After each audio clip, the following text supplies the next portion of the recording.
ఈరోజు దేవుని వాక్యము ఆదికాండము 1వ అధ్యాయము 28వ వచనము. దేవుడు వారిని ఆశీర్వదించెను.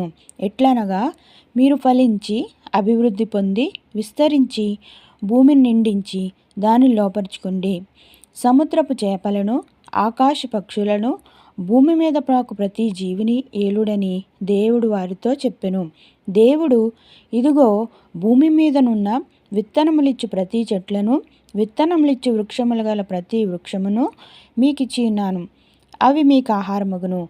భూమి మీద నుండి జంతువులన్నిటికీ ఆకాశ పక్షులన్నిటికీ భూమి మీద ప్రాకు సమస్త జీవులకును పచ్చని చెట్లన్నీయు ఆహారమగునని పలికెను. ఆ ప్రకారమాయెను. దేవుడు తాను చేసినది యావత్తును చూచినప్పుడు అది చాలా మంచిదిగా నుండెను. అస్తమయమును ఉదయమును కలుగగా 6వ దినమాయెను.